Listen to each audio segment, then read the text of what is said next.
Hey, what's up, everybody? Welcome to the Flame Entertainment and Sports. It's your boy Rob here, coming at you earlier than usual. We usually do one episode per week every Thursday morning, 9 a.m. Eastern time, but I decided, the Super Bowl, it was on Sunday. Right now, I'm recording this Monday night, so I'm like, you know what? I might as well do a little recap for you all sooner rather than later. So it doesn't get, so a certain amount of days don't pass, and you guys don't want to hear anything about the Super Bowl anymore. So I thought, you know what? Let me record this and put it out as soon as possible. So yeah, this is our Super Bowl recap. The Seattle Seahawks. Congratulations to them. They pick up a huge, Super Bowl victory. They're officially the champions of the football world once again.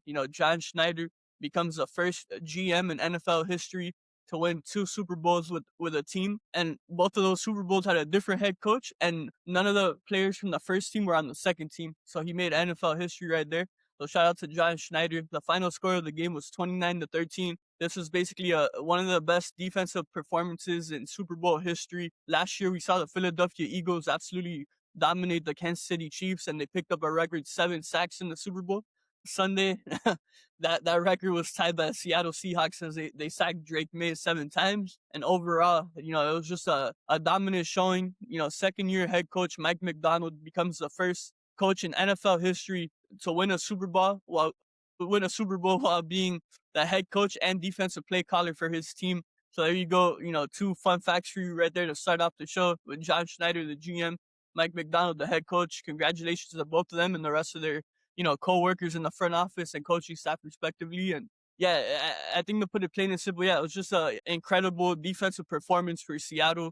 But at the same time, congratulations to New England as well on an incredible season. Both of these teams, nobody thought they would be here at this moment with the chance to, lift the Lombardi trophy and, have the opportunity to become the champions of the football world. Ultimately, Seattle was a better team this time around, but yeah, it's just unbelievable. I already said Mike Macdonald's second year as a head coach overall, second year, with Seattle.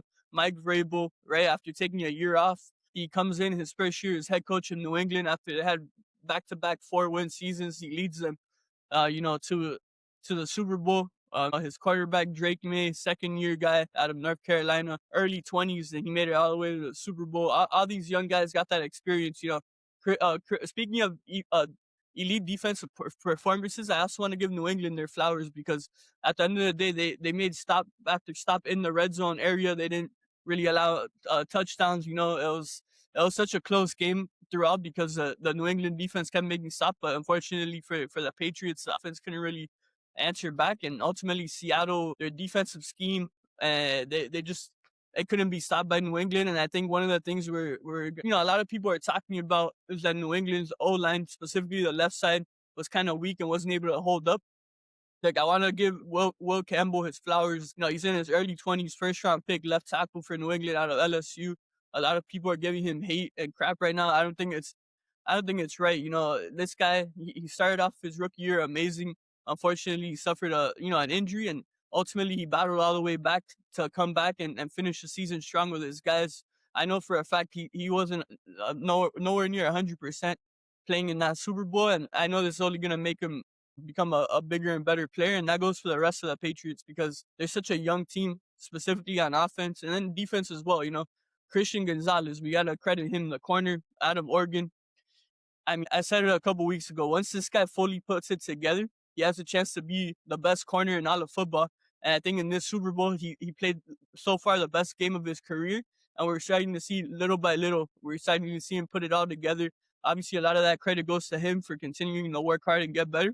But it also goes to the new coaching staff with Mike Vrabel and the rest of the defensive coaches there, helping Gonzalez unlock his potential. And ultimately, next year, the hope is that he's able to play a full season for the first time in his career. But yeah, guys, this is not going to be anything long because I just feel Seattle let the work, basically speak for itself, and ultimately the defense was unbelievable. And then as well, the offense, Kenneth Walker, the running back, man, Super Bowl MVP, first time that happened since 1998 when Terrell Davis and the Broncos won the Super Bowl. So shout out to Kenneth Walker.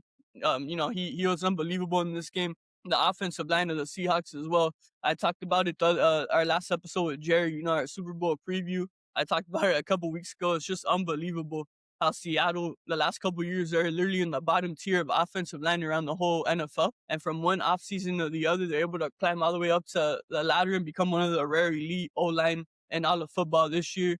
Gray Zabel, that's a guy I talked about during our draft episodes. I looked back today at our YouTube channel. I posted a YouTube short, I believe it was May 3rd or May 5th. And I was talking about how I'm super high on Gray Zabel. I was reacting to Seattle drafting him 18th overall in the draft, out of North Dakota State. I talked about how in the first couple of years he's going to be a guard, and then eventually he'll transition to an all-pro center. Ultimately, his rookie year, he was a right guard for Seattle. He was absolutely unbelievable. One of the best rookie O-linemen and one of the best O-linemen in general in all of football this year. So shout out to Gray Zabel.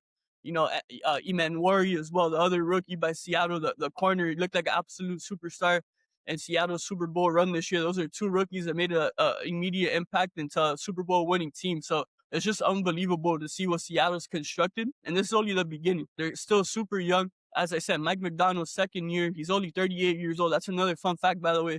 So prior to Mike Macdonald, there's two coaches who are younger at the time of winning their first Super Bowl, Mike Tomlin and Sean McVay. That's pretty good company. So that's the thing. Mike Macdonald's 38. This team is full of young guys, and they have the 6-month cap space in all of football this year. It's just unbelievable. They have the chance really to kind of be similar, if you want to compare it to another league, to see what the Oklahoma City Thunder are doing in the NBA.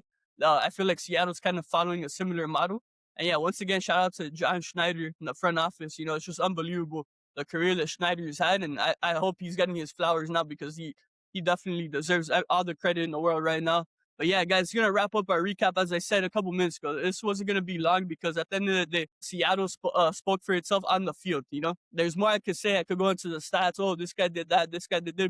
But at the end of the day, what I loved about this Super Bowl, it was my type of Super Bowl, by the way. I know a lot of people complain, because there wasn't a lot of scoring. It was boring. Me, always, I'm a defense guy. I get way more impressed and excited by elite defenses than I do by elite offenses. And this was my type of Super Bowl right here, and it was two defensive-minded head coaches who had their defensive units completely locked in from start to finish. Ultimately, on the other side of the ball, one unit was able to overcome and the other wasn't. So that's kind of the story of the game at the end of the day. So yeah, once again, shout out to the Seattle Seahawks. Congratulations to them, to other fans, to the Allen family. And, it's just amazing. Enjoy this moment. You guys are the football champions of the world. It's unbelievable.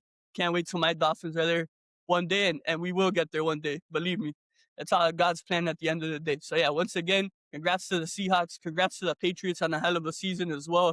Hope you guys enjoyed hearing my quick thoughts, on this Super Bowl recap here, as the Seattle Seahawks once again defeat the New England Patriots. And now, we move on to some NFL offseason talk coming your way. So stay locked in here on the Flame Entertainment and Sports. And with all that said, till next time, everyone, fins up and take care.